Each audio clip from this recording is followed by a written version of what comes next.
Buenas tardes, bienvenidos y bienvenidas en nombre de la Facultad de Filología al encuentro de hoy, de esta tarde, sobre escritura y traducción. Y doy la bienvenida a nuestras invitadas, Gaia Danese y Concha García, y es un placer contar con vuestra presencia hoy, poder conversar sobre poesía, sobre traducción, sobre escritura y escritura translingüe, digamos, ¿no?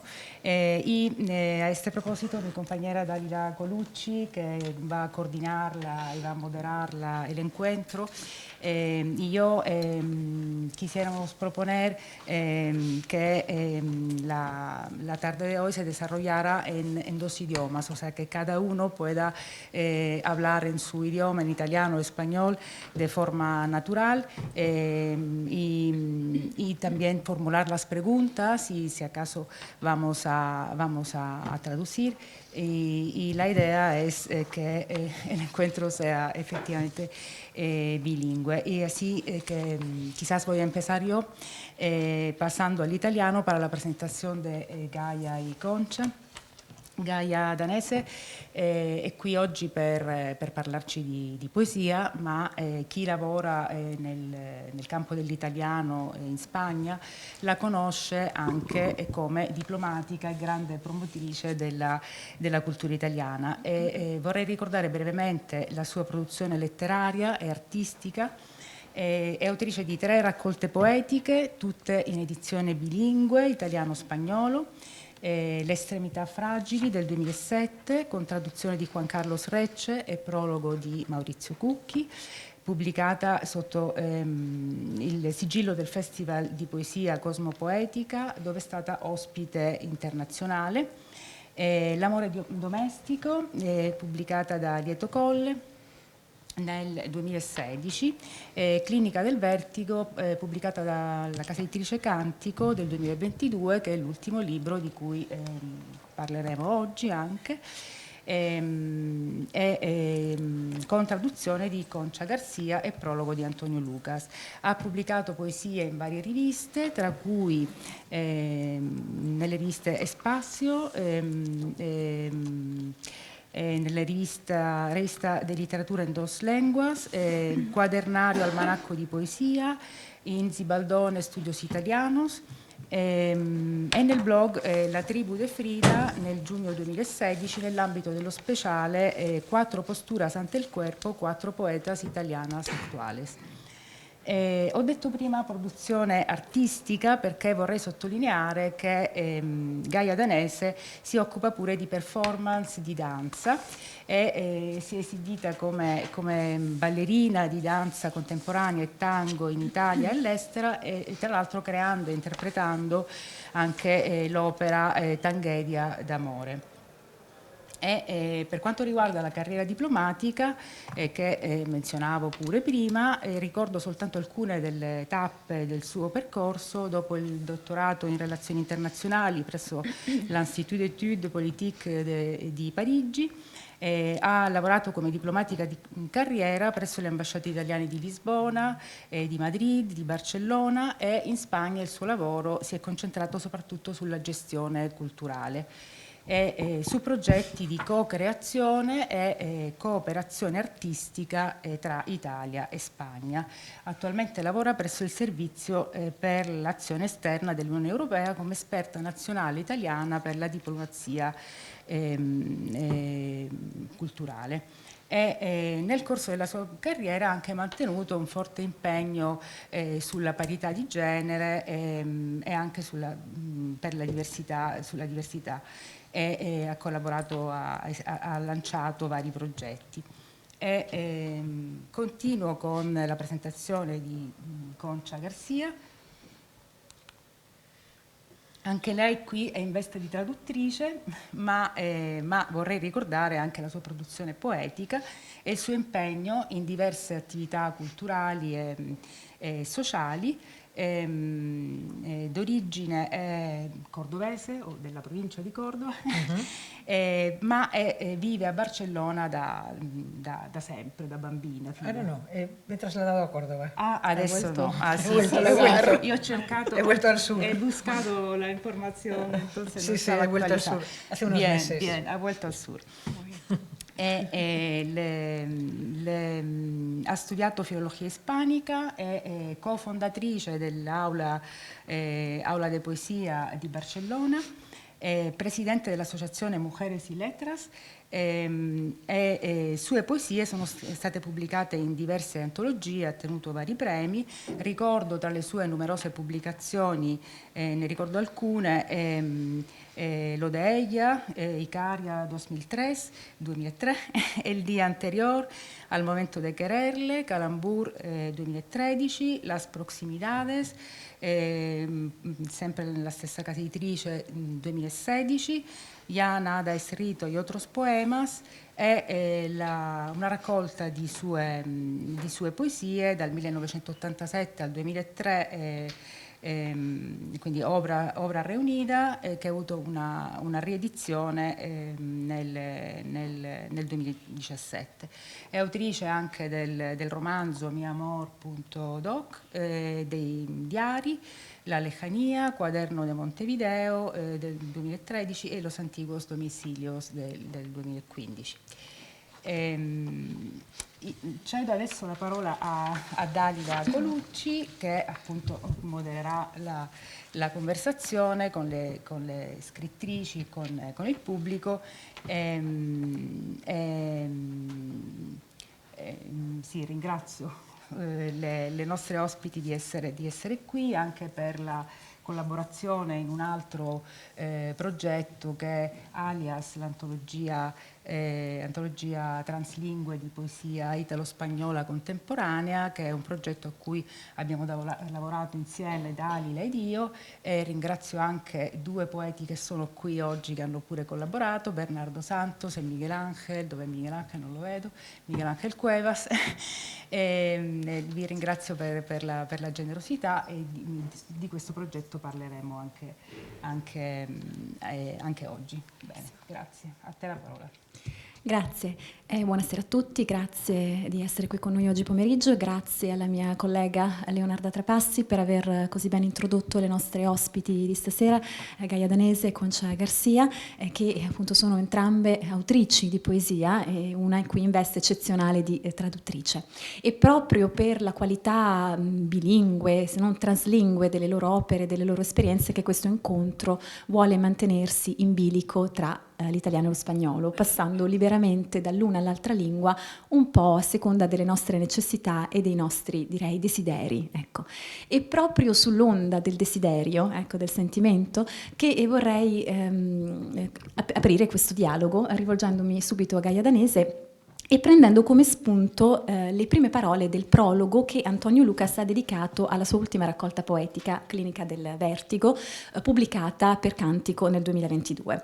Ecco, proprio all'inizio del prologo, Antonio Lucas, citando Franco Battiato, ci ricorda che nella poesia di Gaia Danese todo obedece all'amor, tutto obbedisce all'amore.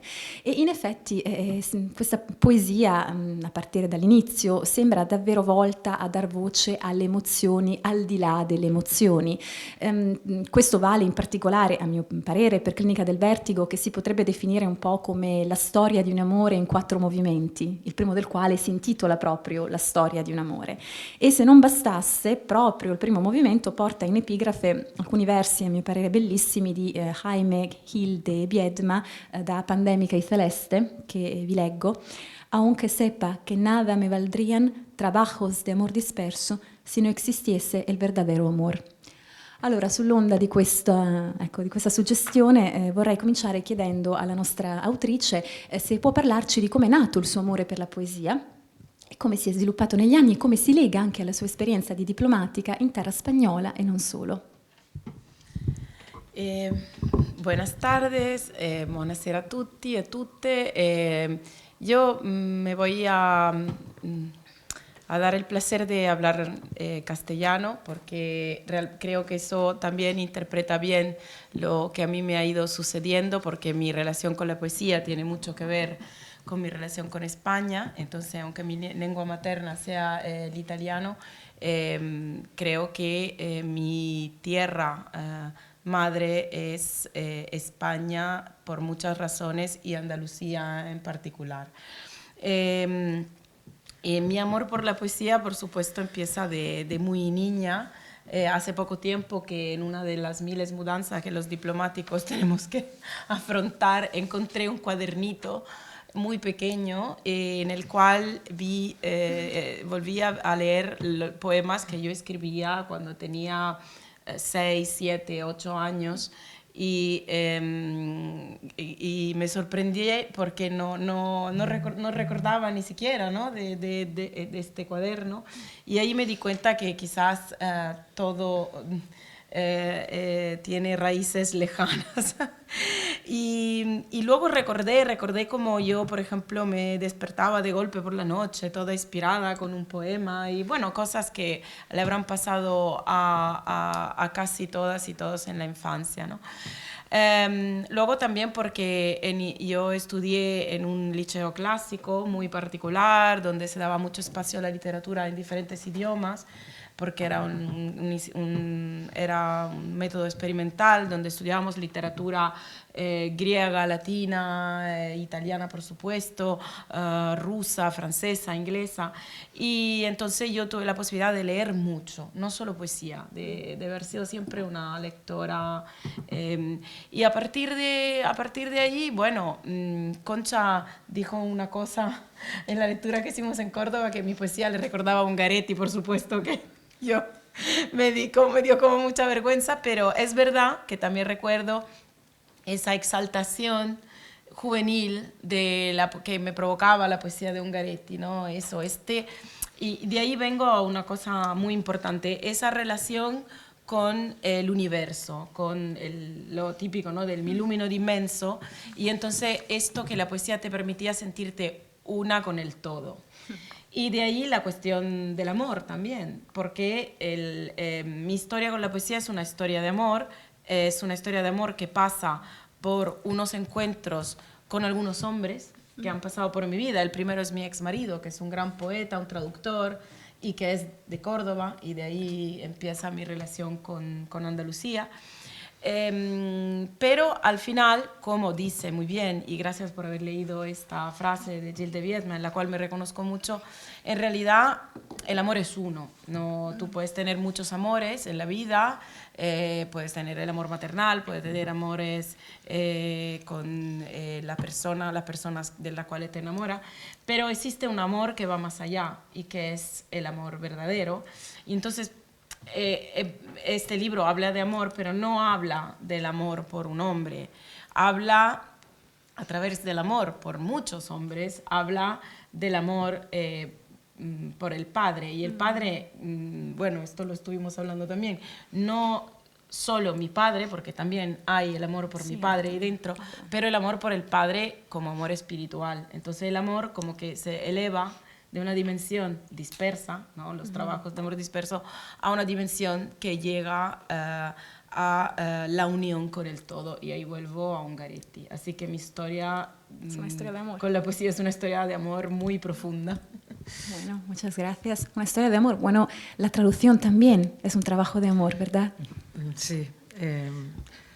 Buenas tardes. Y es un placer estar aquí con Gaia, porque lo que nos une a nosotras también, de alguna forma, es una historia de amor, de afinidades amorosas, en el sentido del amor a la literatura. Como nos conocimos cuando ella era cónsul en Montevideo, hace muchos años, en el 2010, y a partir de ahí, bueno, nuestras afinidades fueron creciendo, aunque en el tiempo nos fuimos dispersando, nos encontrábamos, reencontrábamos. Y yo lo que quería es explicar el origen de esta traducción, que es, bueno, la pensamos en Barcelona, poco antes de la pandemia. Todavía no tenía título el poemario, ni siquiera tenía la distribución de los poemas que nos encontramos ahora. De alguna manera lo fuimos haciendo entre las dos. Entonces, ¿qué es lo que yo pienso que debe prevalecer cuando cuando traducimos a otra poeta? Y la suerte de que esa poeta esté viva, porque es mucho más difícil traducir a un poeta que ya no está, porque con la poeta viva puedes, dialogar, hacerlo entre las dos, en fin. Yo creo que la cuestión es, sobre todo, pensar que estamos, cuando traducimos, capturando el alma, porque lo que hace la poesía es un lenguaje en movimiento, no es un lenguaje estático, no es como traducir el folleto de una lavadora. Es puro movimiento, y puro movimiento donde la intuición prevalece, pero también la intuición y un campo semántico parecido, pero no igual, en el que tienes que pensar y colocar cada palabra, porque a veces no es lo mismo, el contexto no es el mismo en una lengua y en otra. Entonces, esa lengua en movimiento es un trabajo muy interesante del cual aprendemos. Yo aprendí muchísimo. Y el otro día, antes de ayer, presentando el libro en el Centro Andaluz de las Letras de Córdoba, yo me di cuenta de que a medida que leía los poemas traducidos al español, eran poemas nuevos. Yo no los recordaba porque, como la poesía es lengua en movimiento, cada vez que los lees descubres una nueva arista de esa palabra. Y por eso es buena la poesía de Gaia, porque si no sería una canción, ¿no? Quedaría el estribillo, quedaría la rima, te acordarías de eso, pero no sería esta sensación que te produce cada vez que lees el poema.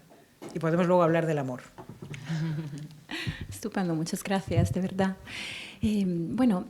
Sí, volveremos a hablar del amor.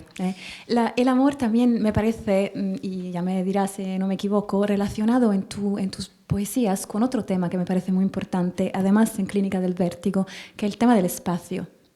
Un espacio que alguna vez se presenta casi como un, ¿cómo puedo decir? Como un límite, como una jaula, ¿no? De natura física, existencial, política incluso. Un espacio del que a veces es necesario escapar, irse, ¿no? Rompiendo equilibrios, rompiendo como muros, intentando abrir brechas, grietas, ¿no? Y la esfera semántica de las grietas y de las heridas en Clínica del Vértigo me parece especialmente productiva en ese sentido. Y es un espacio que se propone a menudo en símbolos diferentes, que son símbolos físicos y también existenciales y poéticos, que son los espacios del cuerpo, de la casa y también de la clínica.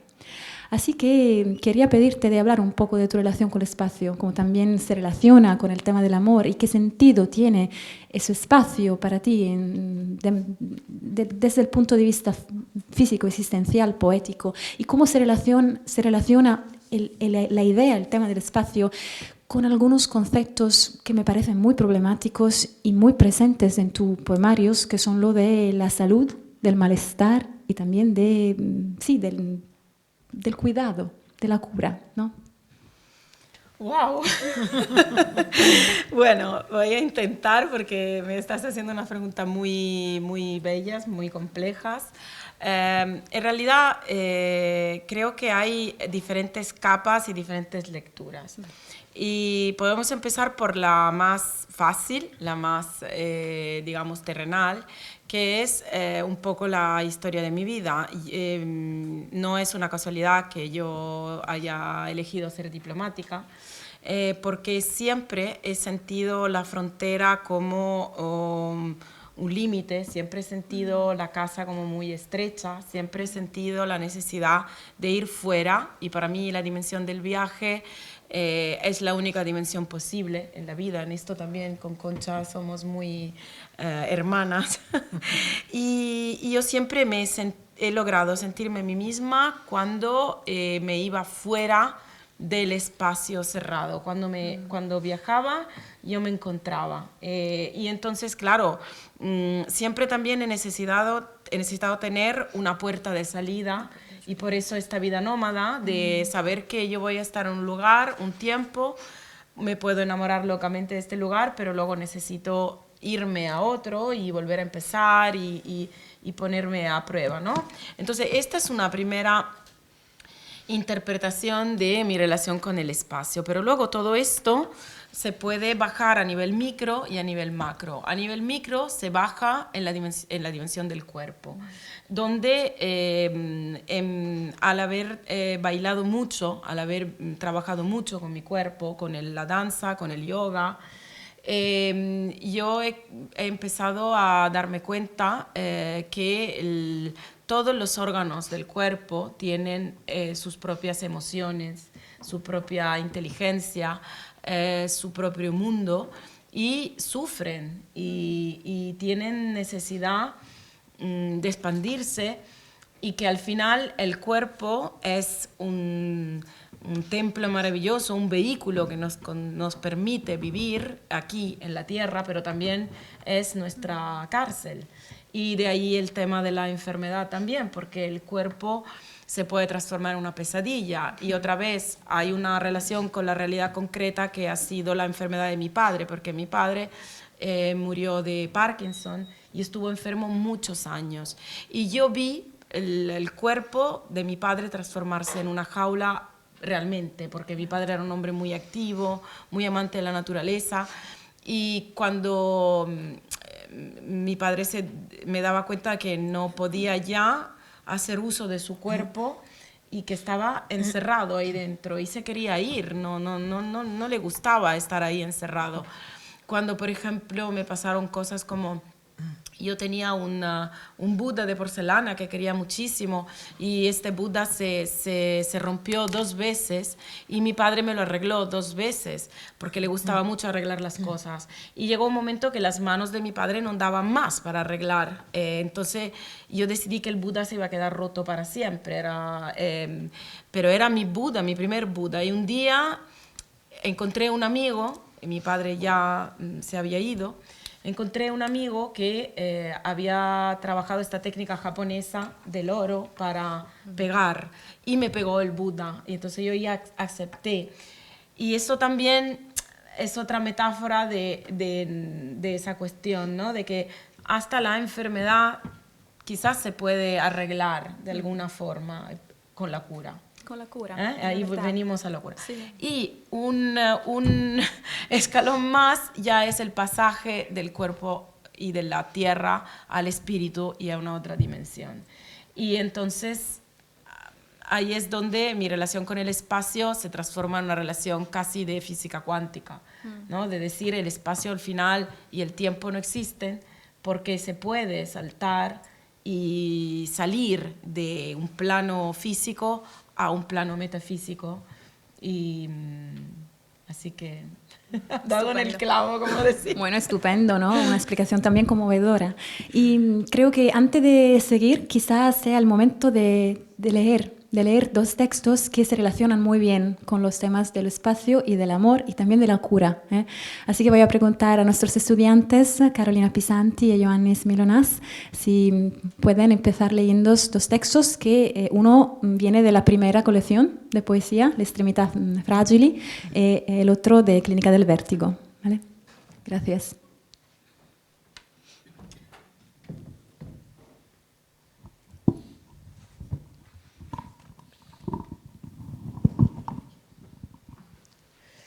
Dalle estremità fragili, Hospital de Bonecas.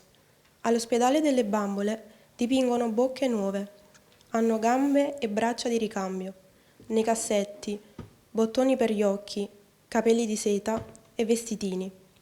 All'ospedale delle bambole incollano teste e cuori. Prenoterò un soggiorno di tutto riposo per bambole esauste. Mi lascerò pettinare, lavare, stirare. Unghie laccate, per favore, e tacchi alti.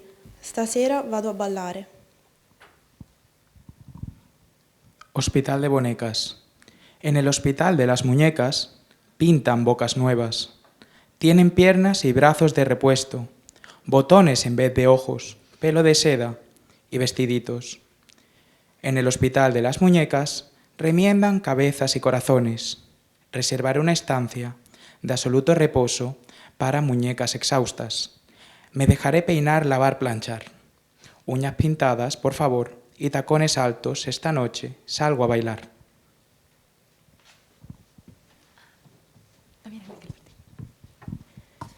Da clinica del vertigo. Ricordo tra noi vette altissime e abissi silenziosi, vertigini.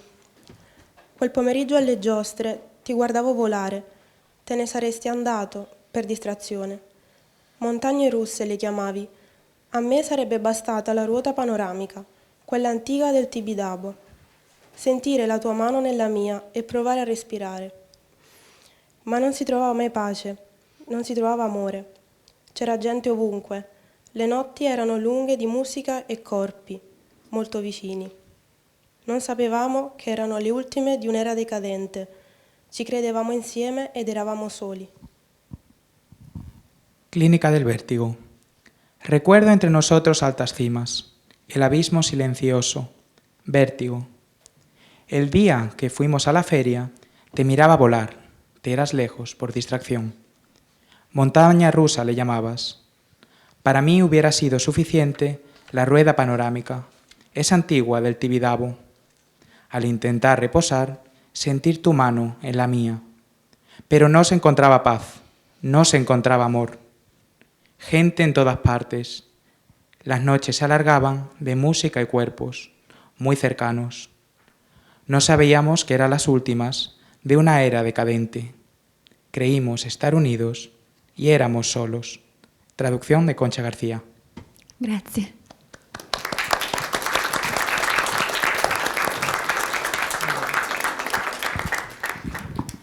Muchas gracias. A ver, no sé si alguien quiere hacer preguntas, siempre puede intervenir del público, obviamente. Si no, sigo yo. No, bueno, retomando de la lectura, ¿no? de los dos poemas que vienen, uno de la primera colección de poesía de Gaia, Le Extremità Fragili de 2007 y el último de Clínica del Vértigo de 2022. No sé, la pregunta que quiero hacer ahora es ¿cómo crees tú que ha evolucionado tu poesía desde ese principio, ¿no? Una poesía que sigue efectivamente por alguna cosa, por algunos temas muy coherente, ¿no? con sí misma.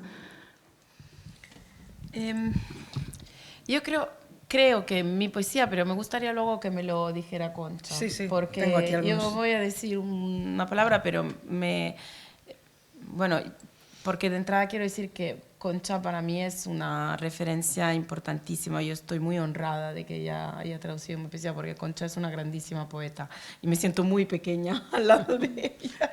Pero Gracias. eso dicho, mi poesía creo que ha evolucionado un poco como un viaje iniciático. Quiero decir que ha empezado por una poesía muy sensorial, muy sensual en el sentido de una relación sensual con las cosas, con el mundo, un vitalismo que siempre me ha caracterizado, sobre todo de joven. Y luego ha evolucionado, creo, hacia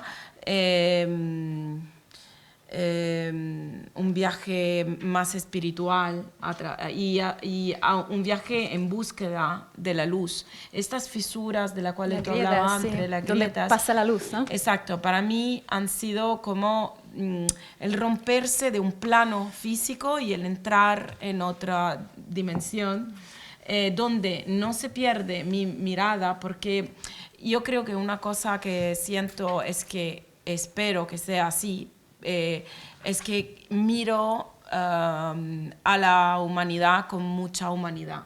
O sea, a mí me conmueve realmente, hay un poema mío que empieza y dice, me conmueven las extremidades frágiles.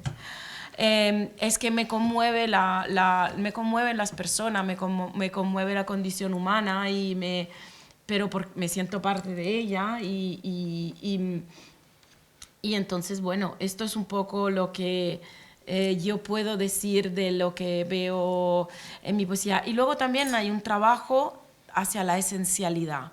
Yo soy una persona en realidad muy desordenada, me cuesta concentrarme, tengo una mente muy veloz, que entonces me permite lograr muchas cosas, pero a cuesta de un desgaste enorme porque quiero estar siempre en todos lados a la misma vez.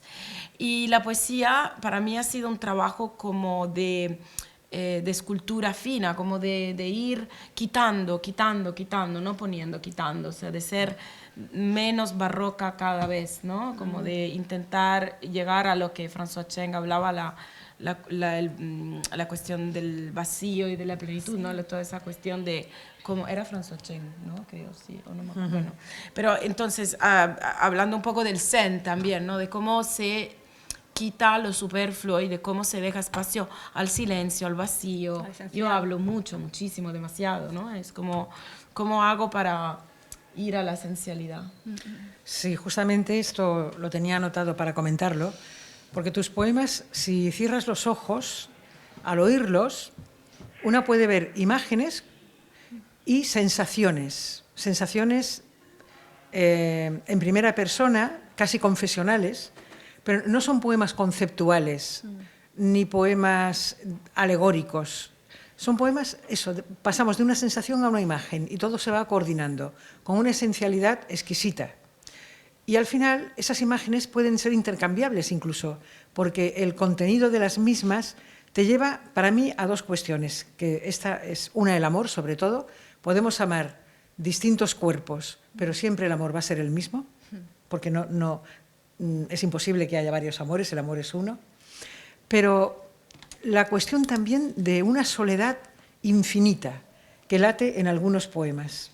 Esa soledad, yo me he sentido bastante hermanada contigo en este aspecto. También, como tú, soy una persona que me gusta hacer muchas cosas a la vez. Puedo estar haciéndome la comida, la cama y a la vez pensando en un poema. Tenemos esta mente así.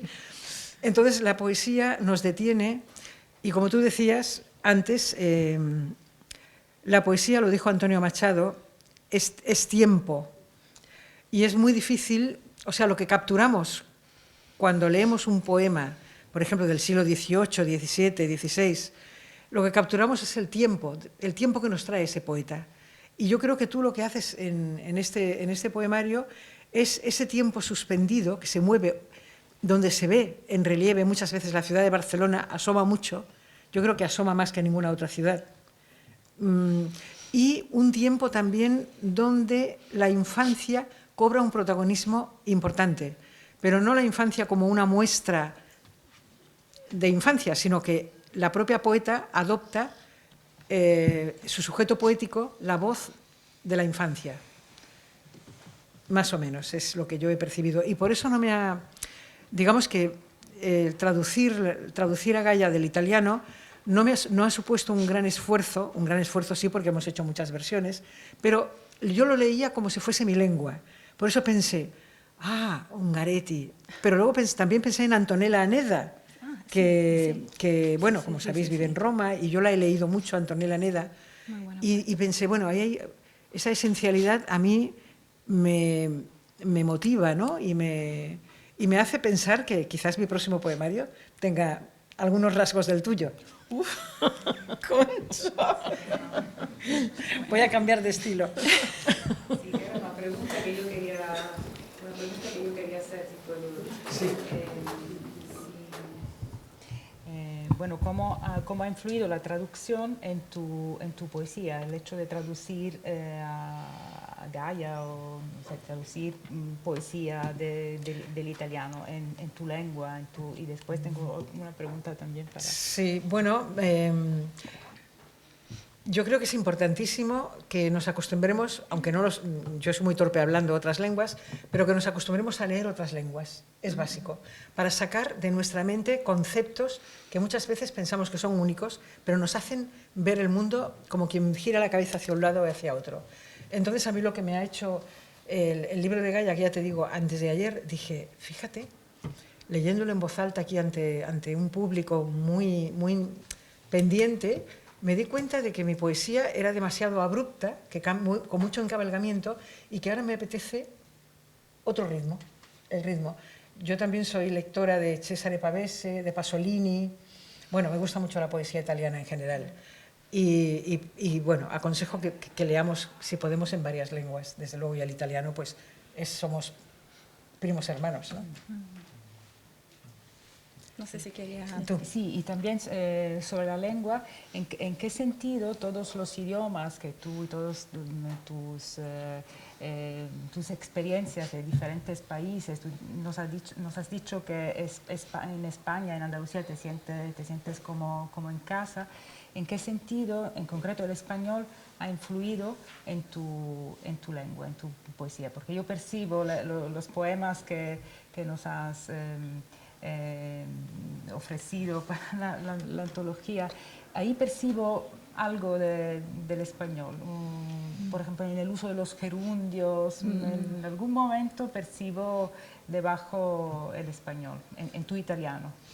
Sí, es muy posible porque yo en realidad, bueno, hablo entre 5 y 6 idiomas, digo entre 5 y 6 porque 2 los hablo a media porque los entiendo, pero no los hablo mucho, que son el catalán y el ruso.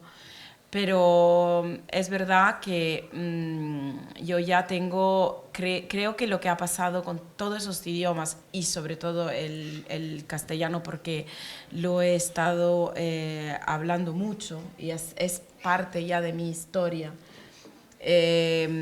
han cambiado mi estructura mental, porque la lengua no es solamente un idioma, la lengua es una forma de razonar, te va amueblando la cabeza, ¿no? Y te va organizando el pensamiento. Y entonces para mí ahora es difícil a veces distinguir estas cosas, quizá la ven más los que miran de fuera, ¿no? Yo lo que sí que puedo decir que siento esta contaminación, la siento muy fuerte. Por ejemplo, yo sueño en varias lenguas, también con el francés tengo una relación muy fuerte porque he estudiado en Francia y me ha determinado mucho. Yo siempre pienso en 3 movimientos y esto es francés, ¿no? Es como la introducción, la tesis y en la síntesis, como en 3 parties, ¿no? Siempre hay que razonar como en 3 partes.